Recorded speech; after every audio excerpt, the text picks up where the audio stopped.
This person, we believe, was targeted for being involved in the community to make this a better place. We will not tolerate the lawlessness and the ability of these people to think, these cowards, to come here and try to set fire to a home of one of our community leaders. I don't feel worthy of the kind of love and the rallying that I've seemed to generate here.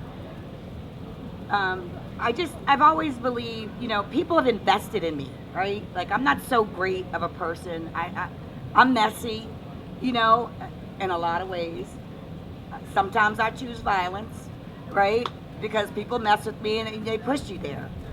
But at the core of what I do, it's community first, right? We want safe and clean neighborhood. We deserve that much. We've suffered. I look at the approach and the way the policies and the laws are inequitably rolled out. I watched how when I was attacked, all of a sudden I was supported, and it was wonderful, right? The city jumped up. They're going to help pay for this and pay for that. So we get the reactive support, not the proactive, right? We take the $10,000 and get us some better lighting, right? Take the $10,000 and get us some cameras. They don't do that here. They don't value. We don't see the kind of investments that tell us that we matter. And so what I do is I know that the community's changing. I know gentrification is coming. I do what I do is because I believe black and brown lives matter, right? I believe that we should have clean parks. I believe that our kids should be able to play running up and down our streets. I don't believe that someone should come on my block and shoot my neighbor or burn my house down or beat anybody up.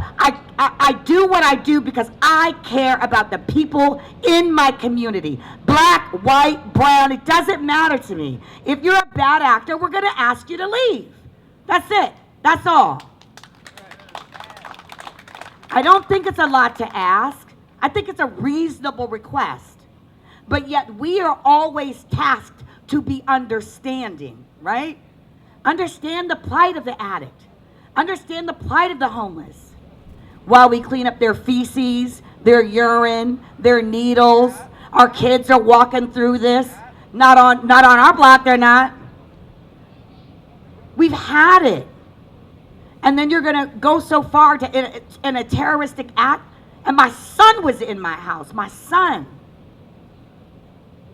My neighbors rallied behind me like I've never seen before.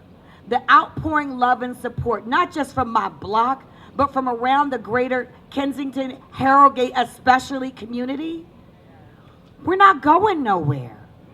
We are going to have a better community for everyone that lives here now, before the gentrification hits, because black and brown lives matter, people. Believe it.